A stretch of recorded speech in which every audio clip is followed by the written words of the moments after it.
여러분 반갑습니다. 잠언 말씀 묵상 시간입니다. 하나님의 말씀으로 우리의 생각과 우리의 말과 우리의 모든 삶이 교정될 수 있기를 간절히 소망합니다. 우리는 한계가 많은 존재입니다. 우리의 생각도, 우리의 언어 생활도, 우리의 모든 삶도 한계가 많습니다. 미숙한 존재입니다. 우리는 완전한 존재가 아닙니다. 정말 완전하신 분은 하나님 한 분밖에 없습니다. 그래서 지혜로운 자는 자신의 연약함을 인정하고 완전하신 그 하나님의 능력과 지혜를 덧입으려고 노력하는 사람입니다. 자신의 힘으로 살아가는 것이 아니라 내가 가지고 있는 지식으로 살아가는 것이 아니라 무한하신 능력과 지혜를 가지신 그 하나님과 동행하고자 하는 자, 그 사람이 진짜 지혜자다라고 말할 수 있습니다. 왜냐하면 이러한 사람은 하나님의 자원을 가지고 행동하기 때문에 진정한 생명의 영향력을 이 땅에 끼칠 수 있습니다. 여러분, 어리석은 자는 자신의 착각과 교만 속에서 벗어나지 못합니다. 자기 잘난 맛에 살아갑니다.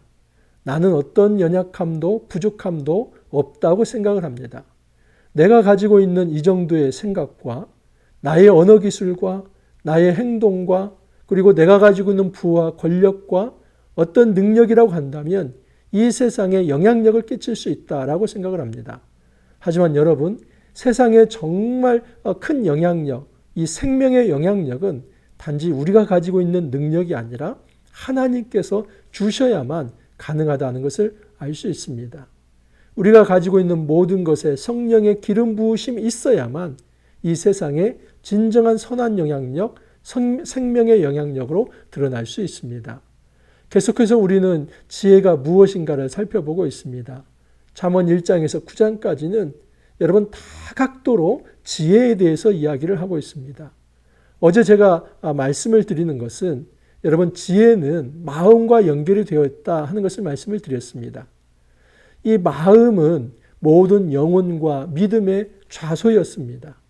그래서 그 마음으로부터 언어가 나오고 그 마음으로부터 생각과 사상이 나오고 그 마음으로부터 행동이 나옵니다. 그렇기 때문에 우리의 생각과 언어와 우리의 삶을 교정하기 이전에 정말 성찰해야 할 것은 마음이다 하는 것. 마음을 컨트롤할 수만 있다면, 그 마음을 제어할 수만 있다면 그 사람은 지혜로운 사람으로 살아갈 수 있다는 것이었습니다. 여러분, 이 마음을 어떻게 제어할 수 있을까요? 마음을 통제하는 장치가 무엇일까요? 그것은 바로 말씀입니다. 여러분, 이 말씀만이 우리의 마음을 통제할 수 있습니다. 세상의 그 어떤 사상도 내 마음을 통제하지 못합니다. 어떤 한계는 분명히 있습니다. 여러분, 정말 하나님의 말씀이 내 마음을 휘어잡을 때에 우리가 진정한 지혜로운 사람으로 살아갈 수 있습니다. 이제 오늘 저는 이 지혜와 훈육이라고 하는 이 관점에서 이 지혜를 좀 더 깊이 살펴보고자 합니다. 지혜라고 하는 것은 태어나는 것이 아니라 만들어지고 교정된다 하는 것을 말씀을 통해서 좀 더 깊이 살펴보고자 합니다. 오늘 말씀 잠언 3장 11절에서 35절입니다. 11절에서 12절 한번 읽어드립니다. 내 아들아, 여호와의 징계를 경히 여기지 말라. 그 꾸지람을 싫어하지 말라. 대저 여호와께서 그 사랑하시는 자를 징계하시기를 마치 아비가 그 기뻐하는 아들을 징계함같이 하시느니라. 하나님께서 말씀을 합니다. 여호와의 징계를 경히 여기지 말라. 여기 징계라고 하는 것이 무사르입니다. 그리고 그 꾸지람을 싫어하지 말라. 이 꾸지람은 톡해야, 책망과 견책이라는 말입니다. 무사르란 말 이전에 지금 살펴보았습니다. 여러분, 지혜의 다른 양태들이 있는데 그 중에 하나가 훈계였습니다. 여기서는 징계라고 이렇게 이제 다른 한글로 번역이 되어 있지만 사실은 이 징계라는 말과 훈계라는 말 똑같이 히브리어 원어는 무사르입니다. 훈계라고 하는 것은 여러분 단련시킨다는 말입니다. 이 영어로 말하면 디시플린입니다. 어떤 훈육을 통해서 바로잡는 것, 이것이 바로 무사르, 징계다라고 말할 수 있습니다. 물론 잘못을 했을 때 회초리를 들어서 훈육함으로써 바른 길을 가게 하는 것, 이것일 수도 있지만은 때로는 어떤 시련과 어려움을 통해서 그것을 극복하는 과정에서 잘 되도록 인도하는 것 역시도 바로 이 무사르입니다. 자, 이 징계와 그 뒤에 있는 꾸지람이 평행법으로 연결이 됩니다. 이 꾸지람이라고 하는 것은 토케야, 책망, 견책입니다. 이것은 아주 구체적으로 이 어떤 아들이 잘못이 있다면 그것을 바로잡는 회초리와 같은 것이다 라고 말할 수 있습니다. 중요한 것은 무엇이냐면 지혜자는 바로 이러한 견책과 그리고 훈육을 잘 받아들일 수 있는 자라는 겁니다. 12절 이하를 보면 여호와께서 그 사랑하시는 자를 징계하시기를 마치 아비가 그 기뻐하는 자를 징계함과 같이 하시느니라. 하나님께서 그의 사랑하시는 자를 징계한다. 훈계한다는 겁니다. 무사를 한다는 겁니다. 근데 이것을 지금 어떤 한 아버지가 사랑하는 자기 아들을 징계하는 것과 그런 유비를 시키고 있습니다. 여러분, 우리의 아버지, 영적인 아버지가 누구입니까? 하나님 아버지이지 않습니까? 바로 그 유비를 들고 있습니다. 우리가 육친의 부모도 있지만은 진정한 영적인 부모는 하나님이십니다. 하나님께서는 모든 자기의 자녀를 이처럼 때로는 아프게 하나님께서 훈육하실 때가 있다 하는 사실입니다. 우리는 하나님의 자녀로 다시 거듭나면 어떤 어려움도 어떤 고난도 어떤 고생도 없다고 생각을 합니다. 하지만 여러분, 정말 우리가 신앙인이 되는 그 순간부터 사실은 어려움과 시련과 고난이 따라오고 있습니다. 그런데 하나님께서는 때로는 이 고난을 훈육의 방법으로 사용하신다는 사실입니다.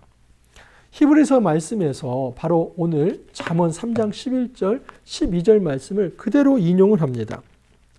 히브리서 12장 4절 이하를 제가 읽어드립니다.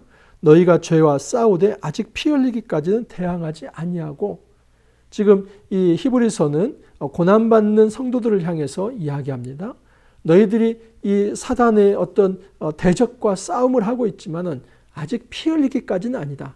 무슨 얘기냐면 아직 순교까지는 가지 않았다 이 말입니다. 그러면서 이런 말씀을 합니다. 또 아들들에게 권하는 것 같이 너희에게 권면하신 말씀도 잊었도다 일렀으되 내 아들아 주의 징계하심을 경히 여기지 말며 그에게 꾸지람을 받을 때 낙심하지 말라. 주께서 그 사랑하는 자를 징계하시고 그가 받아들이시는 아들마다 채찍질 하심이라. 정확히 지금 잠언 3장 11절 12절 말씀을 살짝 바꿔서 인용을 하고 있습니다. 핵심은 이것입니다. 아들아 주의 징계하심을 가볍게 여기지 말라. 그리고 그의 꾸지람을 받을 때 낙심하지 말라는 것입니다. 지금 히브리서 기자가 이 이야기를 하는 이유는 육신의 부모도 그의 자녀를 훈계함으로써 바르게 성장시킨다고 한다면 우리 하나님께서는 더 하시겠느냐.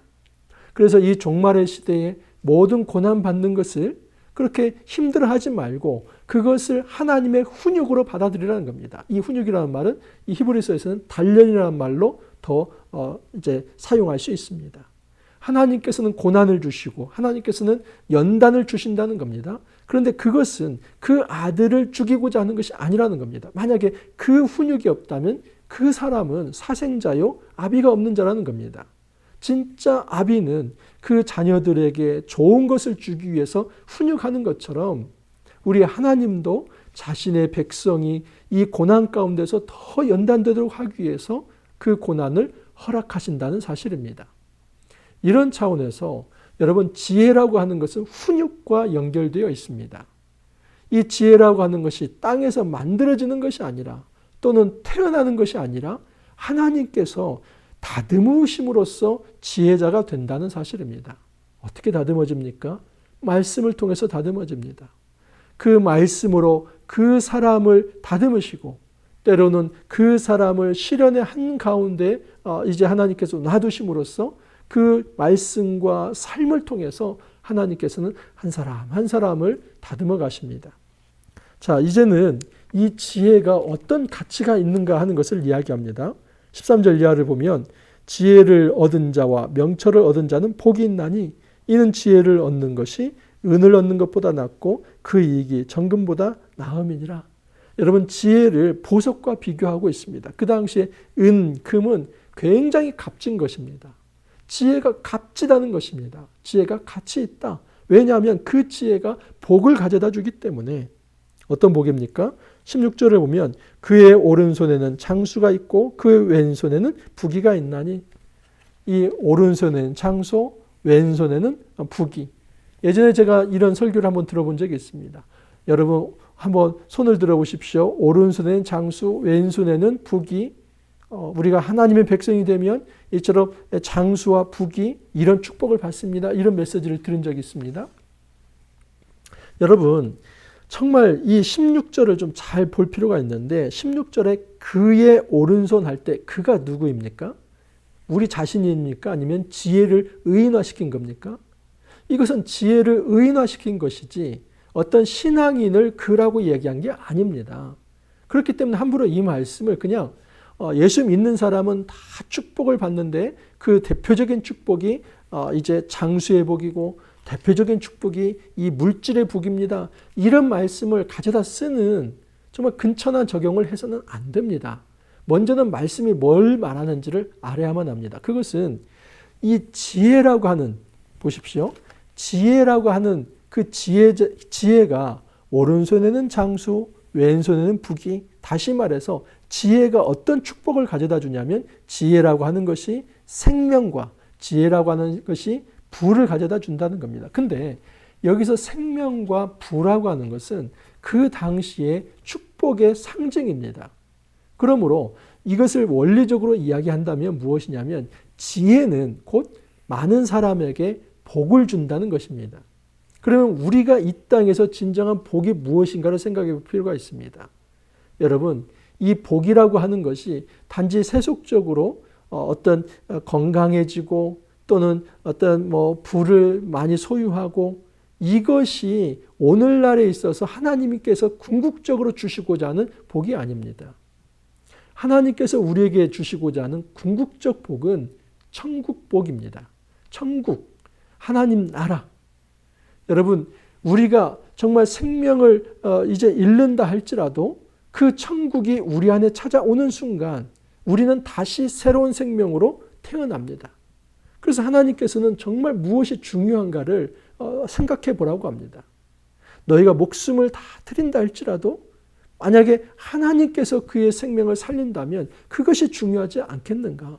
근데 어떤 사람이 자기가 살겠다고 하는데 정말 하나님 나라를 받아들이지 못한다면 그 사람은 사망에 이르는 거 아닌가? 우리에게 있어서 진정한 생명, 심령이 가난한 자는 천국이 저희 것이며 그렇게 예수님께서 말씀하시지 않습니까? 정말 가난한 심령으로, 겸손한 심령으로 오직 하나님 외에는 돌봄을 받을 수 없는 그런 하나님만을 의지해야만 하는 그런 존재에게 주님께서 주시고자 하는 것은 천국입니다. 우리는 천국 가면 죽어서 가는 하나님 나라만 생각합니다. 여러분, 복음서에서는 이미 예수 그리스도를 통해서 이 땅에 임재한 하나님 나라를 말씀하십니다. 우리에게 허락하신 교회 공동체, 믿음의 사람들, 여러분, 이 천국 복입니다. 물론 이 하나님 나라가 교회 안에 갇혀 있을 수는 없습니다. 이 땅의 모든 하나님의 통치가 임하는 곳이 하나님 나라입니다. 그래서 하나님 나라는 더 포괄적 개념인데, 그러나 여러분 좀 더 이제 먼저 차근차근 적용해 간다면 하나님 나라 복을 먼저 공동체와 함께 누릴 수 있습니다. 그리고 그 공동체가 확장이 되어서 그 공동체 구성원이 살아가는 모든 삶의 현장이 말씀의 통치를 받는다면 그곳이 하나님 나라입니다. 이처럼 우리가 진짜 지혜자가 되어서 받을 수 있는 복은 단지 내 육신 하나 잘 되는 이것이 아니라 하나님 나라가 이 땅에 이루어지는 것입니다. 예수 그리스도를 통해서 진정한 생명의 역사, 생명의 나라가 이루어지는 것입니다. 그래서 18절에 보면 지혜는 그 얻은 자에게 생명나무라 지혜를 가진 자는 복되도다. 여러분, 이 지혜가 나타내는 열매가 있는데 대표적인 것이 생명입니다. 생명나무라고 하지 않습니까? 이 생명나무 개념은 사실은 이 창세기의 모티프입니다. 여러분, 이 창조 때에 하나님께서 동산 중앙에 두 가지 나무를 세워 놓으시죠. 하나는 선과 악을 알게 하는 나무, 그 옆에 또 하나는 생명나무입니다. 이 선과 악을 알게 하는 나무는 하나의 테스트입니다.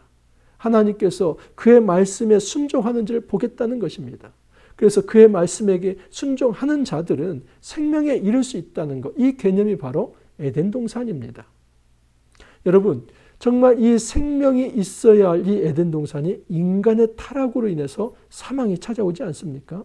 그렇기 때문에 이 땅에서 우리가 지혜를 갖는다는 것은 다시 하나님 안에서 하나님의 말씀을 통해서 회복이 되어 그 에덴의 축복을 받아 누리는 것입니다.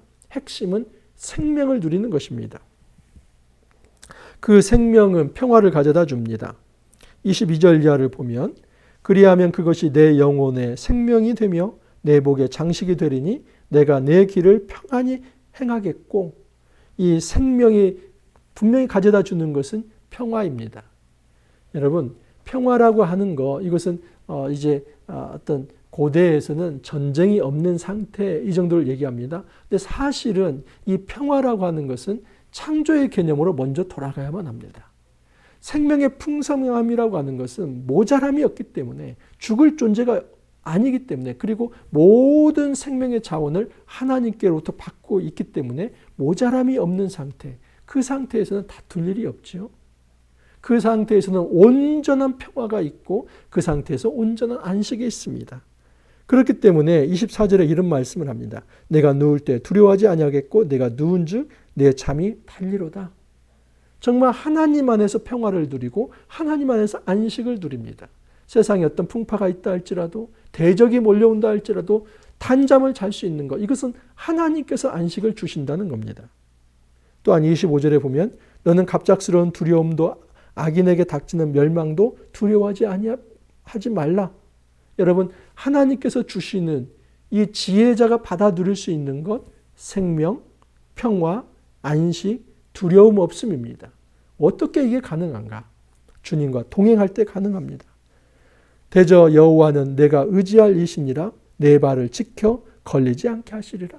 하나님을 의지한다면 하나님께서 그의 삶을 친히 지도하시고 인도하시며 동행하실 것이다. 함께 하실 것이다. 이것이 지혜자가 받는 복이다라고 말할 수 있습니다. 지혜는 한마디로 요약하면 내 힘으로 사는 것이 아니라 하나님의 자원으로 사는 것입니다. 하나님께 의지하고 하나님께 순종하고 하나님을 사랑함으로써 하늘 자원을 받아 누리면서 생명을 누리고 평화를 누리고 그리고 진정한 안식을 누리고 이 땅에 어떤 두려움이 아니라 오직 하나님을 향한 그 간절한 어떤 간구 속에서 주님의 동행하심 속에서 오히려 당당하게 살아가는 것, 이것이 바로 지혜의 삶이다라고 이야기를 합니다. 여러분, 이 지혜의 삶을 살아가려고 한다면 제발 훈육을 기쁘게 받으라고 합니다. 사실 훈육이라고 하는 것은 싫은 소리입니다. 여러분, 이 땅에서 싫은 소리를 좋아하는 사람이 누가 있을까요? 저도요.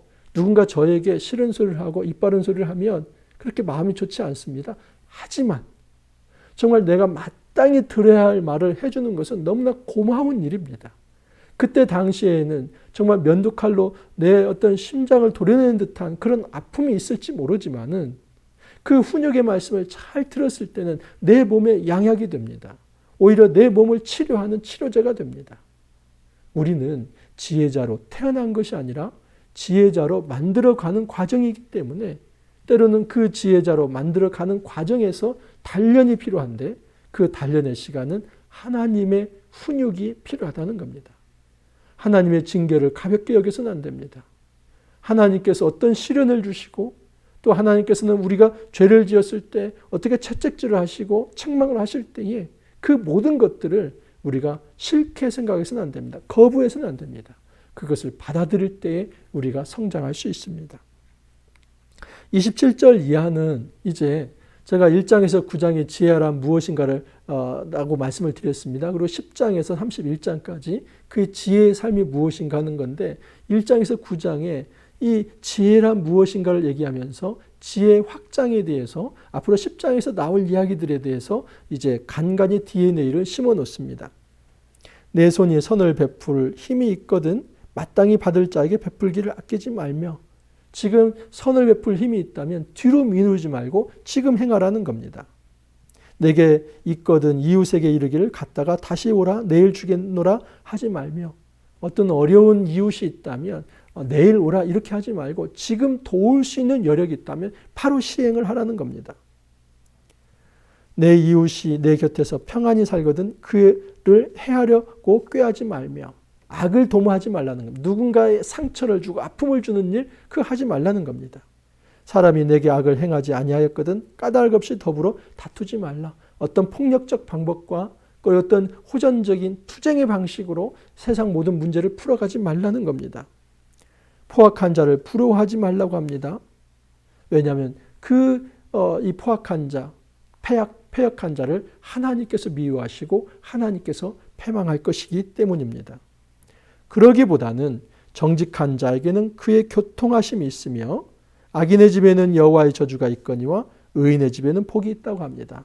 이 교통이 있다고 하는 것은 이 소통이 있다는 겁니다. 하나님과 은밀한 주님과의 그 교제가 있다는 겁니다. 참다운 지혜자는 내 힘을 가지고 살아가는 것이 아니라 주님과 교제를 통해서 하나님의 말씀을 듣는 존재입니다.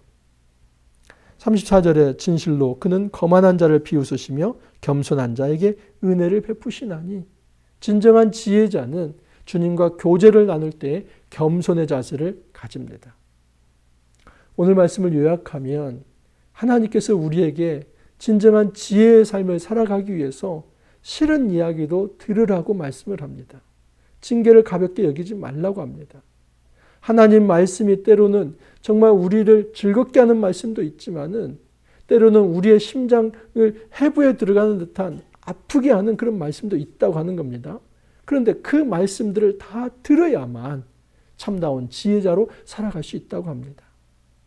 이 징계라고 하는 것, 디스플린, 이 훈육이라고 하는 것은 때로는 우리의 생각을 교정하면서, 때로는 우리가 잘못했을 때 하나님께서 회초리를 드심으로써, 때로는 우리의 환경에 고난과 고통과 아픔이 있으면서 우리가 단련되어 가는 이 모든 것이 훈육이다라고 말할 수 있습니다.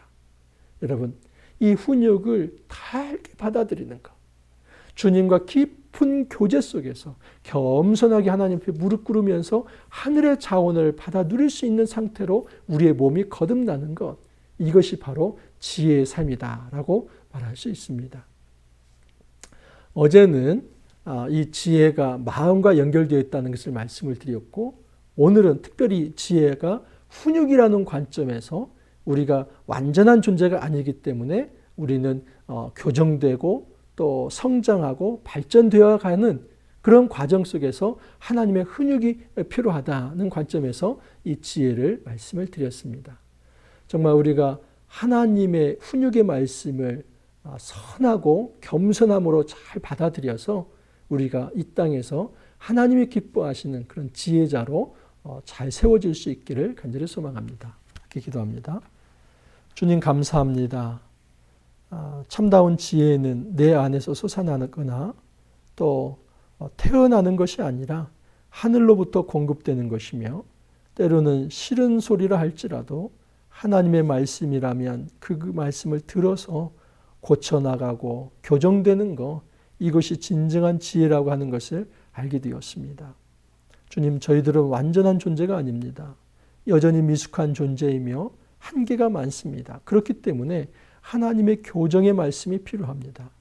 주님께서 우리를 교정하시기 위해서 때로는 훈육의 말씀을 할 때에 우리가 싫은 내색을 할 것이 아니라 그 모든 말씀을 기쁘게 받아들여서 우리의 삶이 진정한 지혜의 삶이 될 수 있도록 축복하여 주옵소서. 감사하고 예수님 이름으로 기도하옵나이다. 아멘. 여러분, 5월 잠언 말씀으로 시작했는데 벌써 한 주가 훅 지나갔습니다. 5월, 6월 우리 잠언 말씀 너무 기대가 됩니다. 저는 이 잠언을 묵상해 가면서 정말 이 세상을 관통하는 어떤 지혜가 있구나. 진리가 있구나. 이것을 계속 확인해 가고 있습니다. 우리가 하나님처럼 완벽한 지혜자가 될 수는 없습니다. 하지만 지혜자이신 하나님을 우리가 닮아갈 수는 있습니다. 우리 잠언 말씀을 통해서 그렇게 우리가 하나님의 지혜를 본받아 가면서 정말 우리의 모든 삶의 구석구석에 이 지혜의 생명력이 일어날 수 있기를 간절히 소망합니다. 다음 주 월요일 날 또 찾아뵙도록 하겠습니다. 감사합니다.